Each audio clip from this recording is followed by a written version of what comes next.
I am thrilled to introduce our second speaker, Jennifer Geller, and her talk, Isolating Yet Universal, Exploring Medical Student Imposter Syndrome. Jen is an alumnus of Brandeis University, graduating in 2020 with majors in both biology and chemistry, and is a current third-year medical student. She helped found the student-run vaccine clinic in January 2021, which administers COVID-19 and flu vaccines to members of the local community at the Eric B. Chandler Health Center. Jen is dedicated to improving health equity and increasing healthcare access. She has also served as the vice president of Arbor Vitae, the Literary Society at RWJ, co-president of the Bioethics Interest Group, and treasurer of the RWJMS chapter of Reach Out and Read. In her free time, she enjoys hiking outdoors, skiing, a newfound hobby, and baking. Please welcome Jen Geller. How do we define success? For some, that may be in the form of some monetary value or earning or gain. For others, it's in the form of a title or some type of position that they've achieved. And so for others, it has the meaning of accomplishing something and creating a better good for everybody. Success in medicine is a little bit different. I mean, it's similar, and the things I said before can still apply. But to be successful in medicine, there's some other factors and caveats that are thrown into the mix. And how do we, in the medical field, internally reconcile and appreciate the success that we've had this far in our medical journeys? The answer is we don't, at least not very well.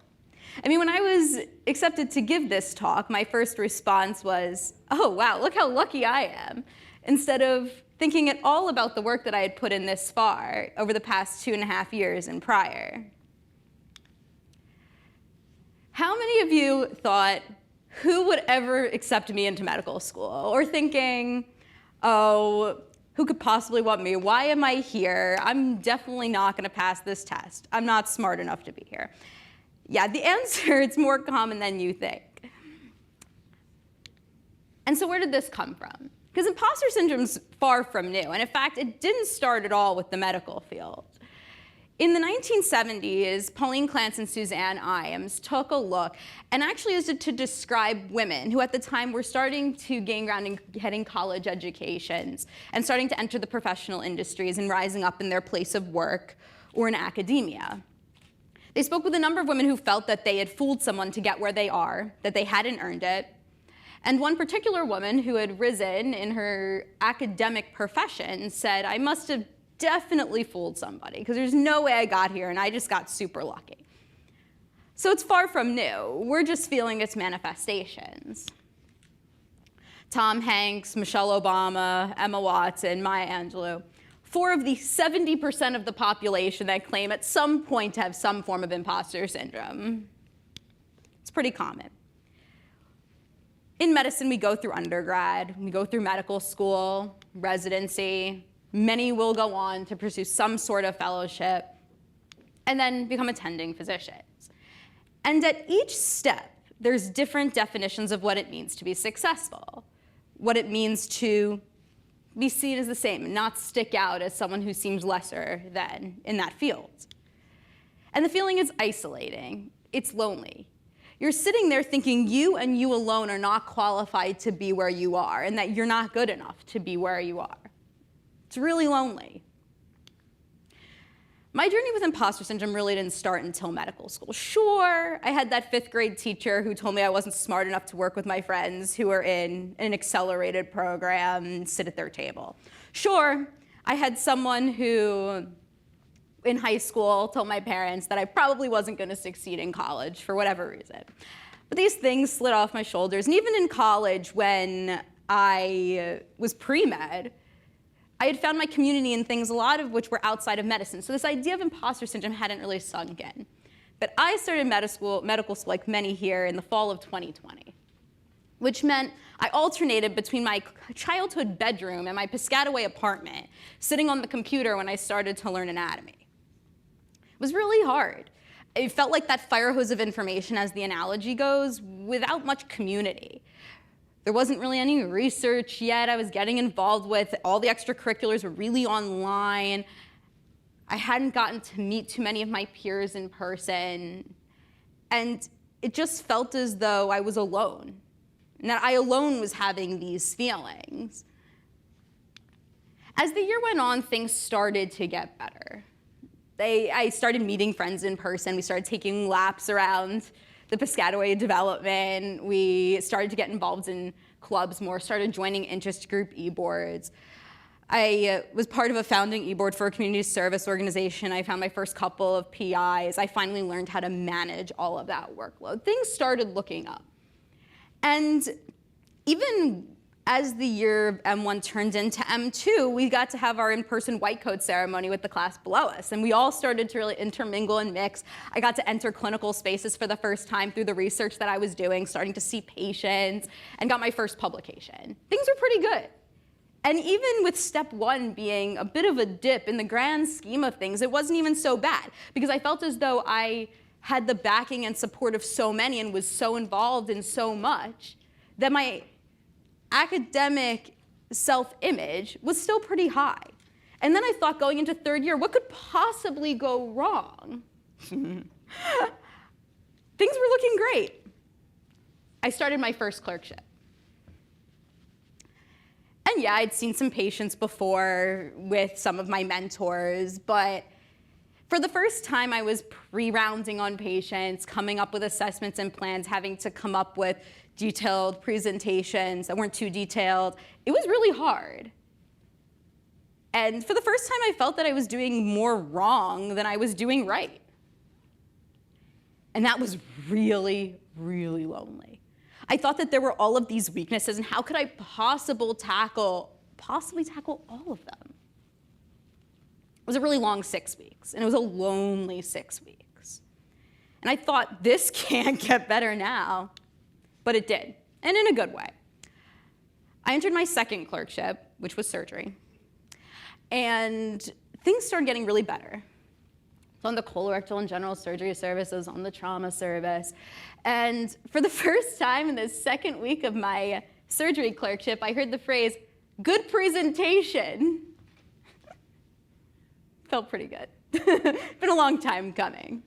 There were a couple other things that changed throughout that clerkship. As I started gearing my way into the trauma service, I got in touch with some of the mentors who I had lost a little bit of touch with in those first 6 weeks. I spent a lot of time during my first clerkship putting aside the things that made me me, my extracurriculars, my research.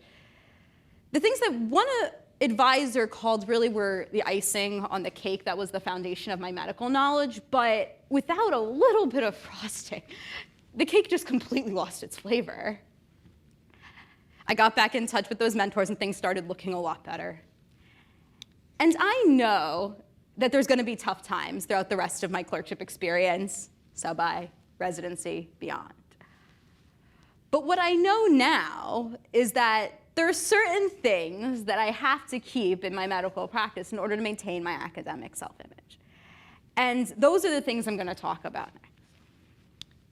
So what can we do? Support from those with more experience than us is critical, and I alluded to it a little bit before. Having people who have been in your shoes before, who you can look up to, it was really critical when I started going back to my research PIs, those who could tell me where I'm doing a really good job. But it doesn't just come in the form of attendings. It came on surgery with sub-Is and residents who were in my shoes super recently, who could say, this is what you're doing well, and this is what you can be doing better, and here's how you can work to get there. Support from peers. We're not in this alone, as much as we think we were. And the thing that Clance and Imes did was they took these room of women and they had them write down together what comments they got positively and why they thought they were fooling people. And it came to be that when people started understanding how other people were experiencing these emotions, it became a lot less hard to tackle them. And with these two, it combined, I bring up one of my favorite concepts, med Twitter. And many of my classmates know this. it became one of the most common talking points on my surgery rotation was my Twitter account. And I think that this combined the best of mentorship, both from those with more experience and with those at my level. I've met attendings and peers from across the country and around the world at varying stages of training. And it's with that I've been able to get advice from others and give advice to others based on things that have worked for me and things that have worked for them. And that has been an invaluable experience. I'll point out the Snoopy image came from one of my most positive experiences over the past 21 weeks, which was when I didn't know the answer to a case in an operating room, and the attending goes to me, "Tweet me the answer." Then I ended up working with her later in the rotation. One of my most positive experiences in the past 21 weeks. And the last is how to support yourself. And this is important, because of course there's so many things to think about and a lot of factors in what create a lonely environment, but it is really important that we can look inside of ourselves and improve these things. This comes in two forms, at least for me that work. I'm a big journaler. And since the first day of my first clerkship, I've been writing down the things I did well that day and the things I still needed to work on. And it's become even more rewarding as the year goes on and I look back at the things that I needed to work on in the first 6 weeks and realize that, well, not perfect, because we're all always learning, some of those things have become more strengths than I thought. And the things I did well, I continue to remind myself that I do well at them. And the other thing is this concept, and this came from MedTwitter, of the happy folder. I call mine Smiles with a Z, and I covered up the first message because it would give too much away. But it's this folder from family, friends, mentors, people who say that you did things well. I mean, I've been building on this, which is now greater than 56 messages and emails long, since the beginning of my M1 year. Because as I went throughout N1 year and had the support I started to have, I had the absolute, this is the second time today I'm saying this, the absolute best what was patient-centered medicine facilitators who helped make me feel incorporated into a healthcare space. I had one attendee who called me a good egg in an email. That's in there. I had a surgery attending who I worked with say at the end of the clerkship, maybe we'll consider going to this specialty. Never know. So it's been a great place to look back on days where I'm not feeling so great, to see these people pointed these things out. And in conjunction with the reflection I'm doing that I recognize in myself, it's a good combination. I think the final thing to remember, which really is what made the difference between clerkship #1 and beyond, is that we're always going to be learning and improving. I edit and write for a publication called In Training. It's an online medical forum for medical students to share their stories. And back M1 year, I wrote about this concept of perfectionism and how we really need to distance ourselves from this idea that we're ever going to be with how Merriam-Webster defines the word without defect or flaw. And it's once we're able to do that, then we're able to continue to improve throughout our careers. That's why I went into medicine, is because I knew I was always going to be learning.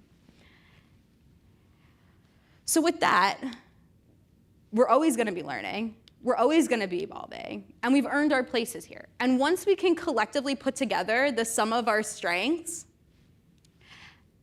we then can do the best possible patient care, because we're working as a team with all of our strengths. And that's why we're here, to provide the best possible patient care. Thank you.